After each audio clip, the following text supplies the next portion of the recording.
Hey, what's going on, everybody? Welcome to Catch, Hook, and Shoot. Today is Sunday, November the 11th. This is Tom, and thanks to everybody for listening to the show. Hope everybody's enjoying it. Make sure you're checking it out on Podbean, Spotify, iTunes, Apple Podcasts, Google Play, and YouTube. And I hope everybody's following on social media, Facebook, Twitter, Instagram, Snapchat.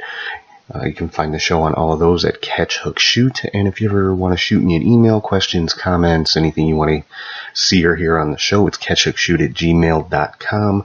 And I got to say a very special thank you to Mikey Whipwreck and Jerry Lynn, two ECW legends. I'm sure everybody knows who they are, and their podcast, Front Row Material. I want to say thank you very much for following the show on Twitter. It is just a huge honor to have you guys following, and that's awesome. Mikey Whipwreck was the first big name pro wrestler to follow the show, and I just cannot express how much I appreciate that. It really is an honor to have you following. So let's get into the news of pro wrestling this week. Starting off on Monday Night Raw, we've got new Raw Tag Team Champions. Authors of Pain defeated Seth Rollins basically in a handicap match. Of course, Dean Ambrose, was pretty much a no-show with that, but that wasn't completely unexpected. So Authors of Pain are the new Raw Tag Team Champions, and they'll be taking on the Bar at Survivor Series in the Raw vs. SmackDown tag team match. I'm expecting that to be a great match. These are two of the top teams in WWE right now, so it should be an awesome match with these guys. Some more news from Raw. Baron Corbin and Alexa Bliss were announced as the team captains for the men's and women's Survivor Series teams. I'm guessing Alexa Bliss is still having issues from the concussion that she suffered, so that's probably why she's not going to be competing at Survivor Series next week. For the men's team, only 3 members have been named so far, and that's Braun Strowman, Dolph Ziggler, and Drew McIntyre, so I would expect the last 2 members to be named this coming Monday. For the women's team, the only members named so far was the Riot Squad. Riot Squad took on Natty, Bayley, and Sasha Banks this week. The storyline in the match, Natty was wearing a pair of Jim Neidhart sunglasses to the ring just to, honor her father and that kind of thing. And match ended in a no contest when Ruby Riott got a hold of the sunglasses and basically smashed them to pieces on the floor outside the ring, and the match pretty much ended there. Now, I'm sure this is storyline, I'm sure this was planned, but I know there was a little bit of backlash online about that, just about it being kind of disrespectful. But you got to figure, if Natty hadn't agreed to it, it wouldn't have happened, and I'm sure it probably was not a real pair of the Anvil sunglasses, more than likely, I would hope. I think, it's definitely evokes a lot of emotions, and it definitely makes Ruby, puts her over big time as a heel, gets a lot of heat on her. So, I think it does, it did the job. I think it was just, shocking to a lot of people, but, you have to keep in mind, like I said, it is part of a storyline, and, had Natty not agreed to it, I don't think it would have happened. I don't think they would have forced her to, into anything that's going to disrespect her father or anything like that. So I think people just kind of need to calm down and just, see it for what it is. It is a television show. It is drama. It's meant to advance an angle, and that's pretty much that. So, but anyway, then in the main event on Raw was Kurt Angle versus Drew McIntyre, with the stipulation of Angle won. He would have taken over as the team captain for the Survivor Series. Surprisingly, to me at least, Angle lost via tap out to McIntyre. McIntyre used Angle's own finishing hold, the ankle lock, to force him to tap out. I think it, that does a lot for Drew McIntyre. I like the way they're positioning him. They're definitely putting him in a position to be a top guy. And I did see it posed online on one of the wrestling Facebook pages that, about McIntyre possibly winning the Royal Rumble and being the one to challenge Brock at WrestleMania. I would have no problem with that. I think a lot of people would love to see that match. They'd love to see McIntyre be the one to take the Universal title from Brock Lesnar. I guess we'll have to see how that works out, because nobody really seems to know when Brock's next match will be after Survivor Series. By all accounts, he's contracted for 2 matches Survivor Series and then 1 more afterwards, which one would assume would be when he drops the title to someone. I think everybody's pretty much thinking that's going to be Braun Strowman, but is that match going to be at Royal Rumble? Is it going to be at WrestleMania, or is it going to be at one of the other pay-per-views in between there? So another kind of wait and see type thing. So, but I think it's a pretty safe bet your next Universal Champion will be either Braun Strowman or Drew McIntyre at this point. But yeah, I like the idea of McIntyre winning the Rumble and going on a challenge for the Universal title at WrestleMania. Personally, what I would like to see, don't know if it's going to happen or not. I mean, if I were the one booking it, Brock's next match would be at the Rumble. It would be against Strowman. There'd be a stipulation in place. Nobody's allowed at ringside, or maybe it's a cage match, or something like that. Play off of the interference from Baron Corbin at the title match in Saudi Arabia, to basically ensure a quote-unquote fair matchup. But of course, Paul Heyman's going to be there as well, so it's never going to be 100% fair. But yeah, again, we'll have to wait and see. But that's kind of how I would book it if I was the one in charge, which obviously I'm not. But book Strowman versus Lesnar at the Rumble. Let Strowman go over and take the Universal Championship, and then your WrestleMania match for the Universal title would be Strowman and Drew McIntyre, which I think would be a fantastic match with those two, with Roman kind of taking a hiatus to deal with his health issues. Strowman and McIntyre really are looking like the 2 top guys on Raw right now, so that just makes sense to have those 2 at WrestleMania coming up next year.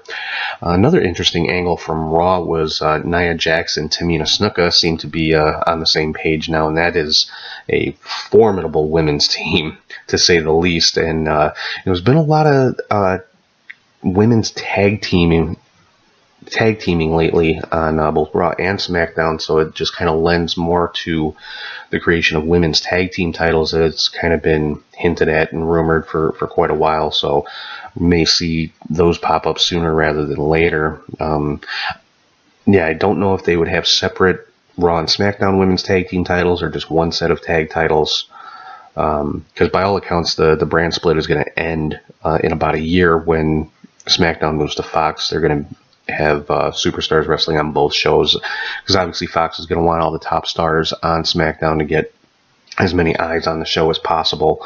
So I think you're going to see, over the next year or so, with the brand split coming to an end, you're probably going to be seeing some titles unified.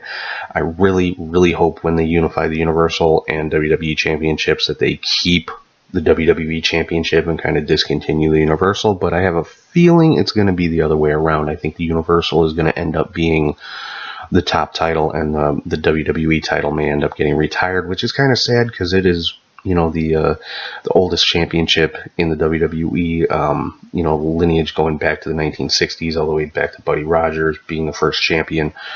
But I guess we'll have to see how that goes. But that's kind of my take on what's going on with that.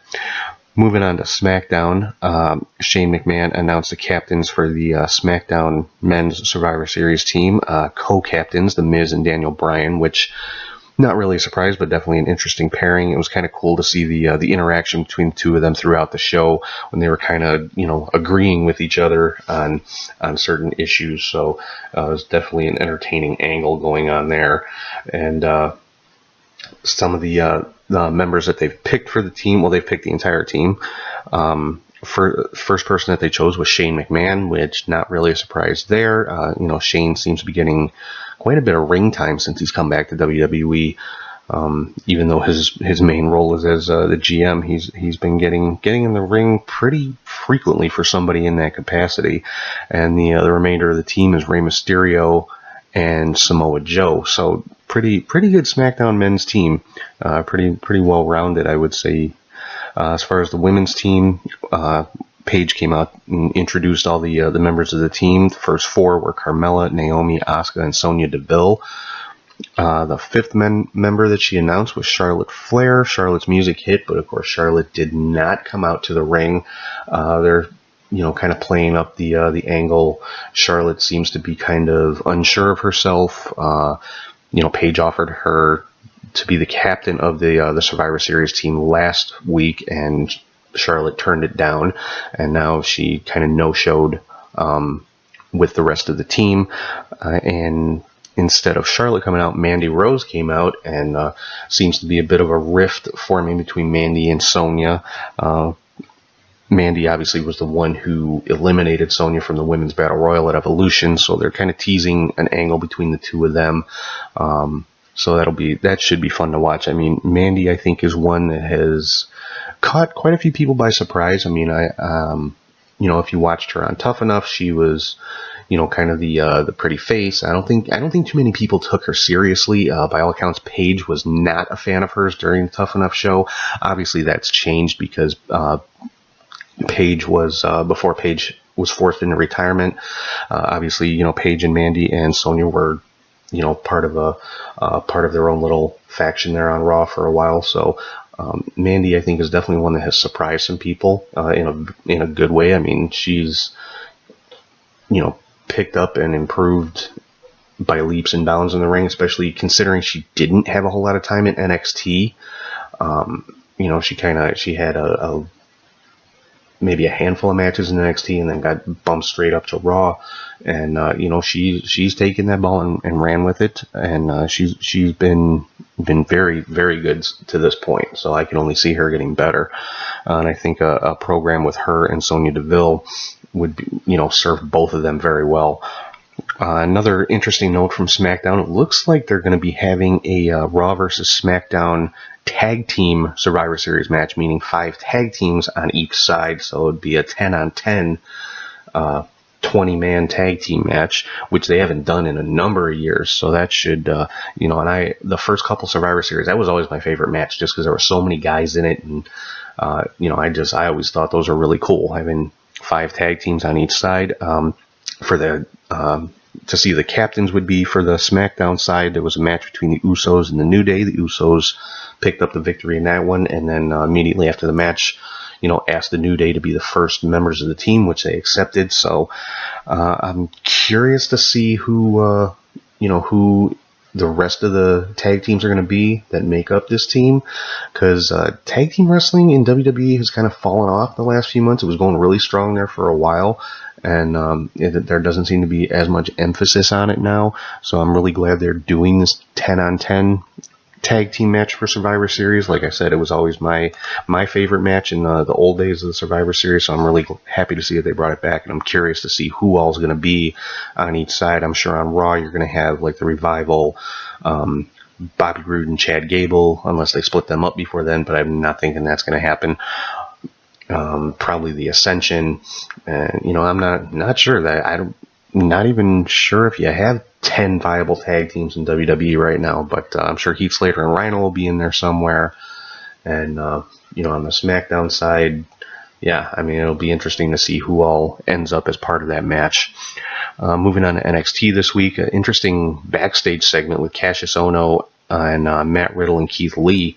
Ohno just kind of trash talking Riddle and Lee, so it looks like they're starting up something there, some kind of rivalry. Now I don't know if Ohno's going to end up with a partner in this one, or if it's just going to be him versus both of them, or how that's going to work out. But that should be a great way to get the two new guys over. And obviously, when I say new guys, I mean new to NXT. Riddle and Keith Lee have been around in the independents for a while. They're not not rookies to pro wrestling, but they're rookies in NXT. So I think Cassius Ohno is a well-established NXT star. So I think putting him in a program with the two of them is definitely a good way to get them over. Also for SmackDown next week, they announced a match between Mia Yim and Bianca Belair. I'm really looking forward to this one. Should be an awesome match. Bianca Belair is kind of being groomed to be the next top NXT Women's Superstar. So we'll have to see where this is going to go. Mia Yim, obviously a huge independent star, just recently signed with NXT. So, yeah, any kind of rivalry or feud between these two is going to be really good. So I'm really looking forward to that one. They also made the announcement for the for War Games for the NXT Women's Championship, a rematch between Shayna Baszler and Kairi Sane is going to be 2 out of 3 falls. And it looks like the final 2 MMA 4 horsewomen are going to be, I would assume, making their NXT TV debut any time now. And of course, I'm talking about Marina Shafir and Jessamine Duke. They were both shown backstage with Shayna Baszler when she was informed of the match from William Regal. So definitely looking out for the 2 of them to be on NXT TV sooner rather than later. On 205 Live, announcement was made. There's going to be a Cruiserweight Championship match at Survivor Series. Buddy Murphy versus Mustafa Ali. Yeah, I mean, what else can you say? These are the 2 top guys in 205 Live right now. Buddy Murphy has, completely revitalized his career. When he made the move to 205 Live, it's done a lot of good for him. He's doing really well there. Mustafa Ali, like I said, probably the top 205 original, I guess you could say, to come out of the first Cruiserweight Classic tournament. And it's interesting to see what they're doing with Cedric Alexander. It looks like he's going to be matched up with Leo Rush now for a little while here. Rush kind of, talking a lot of trash about Alexander since he lost the Cruiserweight title, and he's, had been on a little bit of a losing streak. And, Rush talking about him going back to the Performance Center and kind of resetting, going back to basics, back to the beginning. So that should be a very entertaining rivalry there. Leo Rush is one that, I think the fans love to see him get beaten, but of course he hasn't yet. So, he's really turning into a top heel on 205 Live. So I'm, again, I'm excited to see where that one's going to go, because those are probably the 2 of the best in 205 Live right now. On Impact Wrestling this week, you had the debut of Jordynne Grace in the Knockouts division. Picked up a victory over Katie, used to be known as Katie Lee Burchill, or in WWE. She's known now as Katarina in Impact. She's had quite a few names, Winter and things like that, but yeah, Jordynne Grace picked up a victory over her, and saw Brian Cage take a trip to Ohio to confront Sami Callihan and the rest of OVE. Ended up getting beaten down by 6 guys, the 3 members of OVE and then 3 other independent guys. And the Ohio crowd just ate it up. I mean, they are solidly behind OVE. So of course Callahan was the big hero in this one, and Cage was kind of working the heel side of it. And it was an entertaining angle. So I'm hoping, I'm sure they're going to continue going forward with this one for a little while there. And then the season finale of Lucha Underground was this past weekend. I finally was able to see it. I finally, got the channel back where I'm able to watch Lucha Underground now, and of course I get it just in time to see the season finale. But we had Johnny Mundo against Matanza Cueto. Mundo had the Gauntlet of the Gods and was able to pull out the victory on that one. Main event was Marty the Moth versus Pentagon Dark for the Lucha Underground title. Just a bloodbath. This was a great, hardcore style match, and these guys just pulled everything out for this one. I thought it was a great match.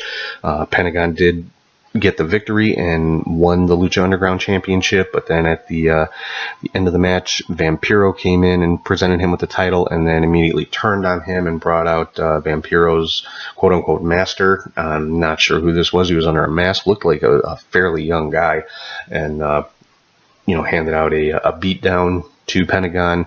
And after that, Jack Swagger, or formerly Jack Swagger, known as Jake Strong now in Lucha Underground, came out, cashed in his Gift of the Gods championship, and just basically, picked up the scraps and defeated Pentagon for the Lucha Underground title. So Jake Strong now is the Lucha Underground champion.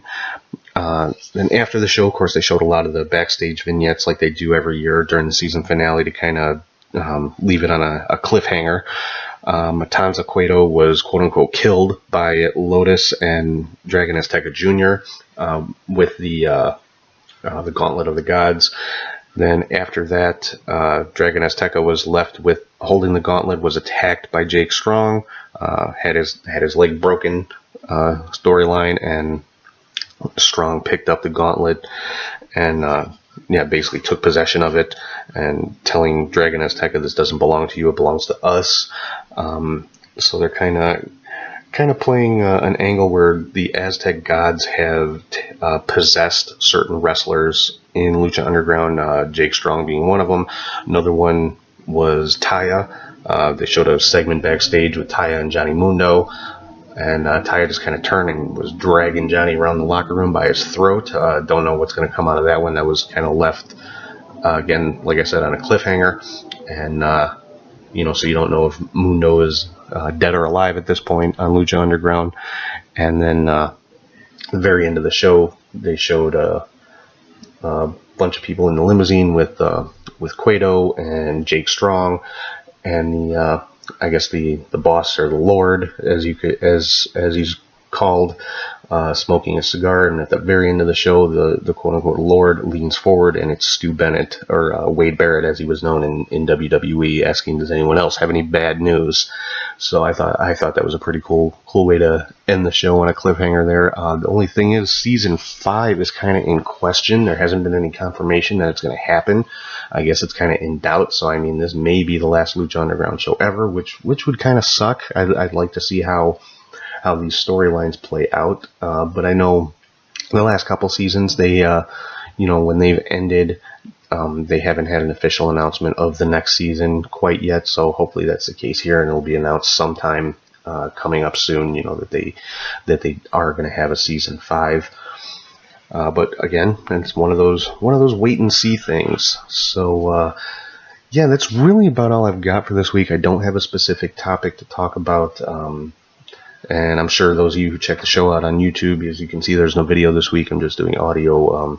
Feeling a little under the weather. Didn't feel like being on camera today, but still wanted to get a new show put out. And so yeah, that's really all I've got for this week. Again, thank you to everybody who's been checking out the show, whether it's on Podbean, Spotify, iTunes, Apple Podcasts, Google Play, YouTube.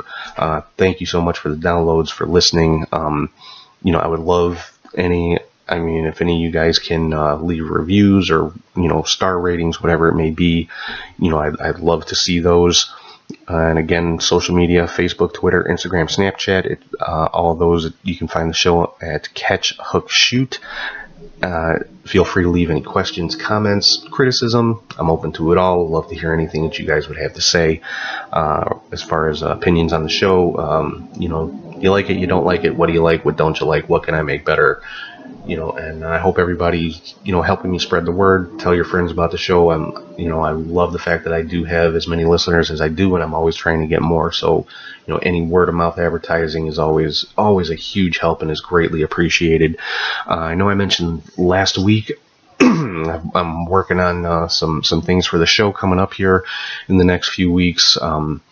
Hopefully, Thanksgiving weekend, I'm going to have a very special show for everybody, and then another one in January. I don't want to let the cat out of the bag just yet on either one of those until everything is nailed down and confirmed 100%.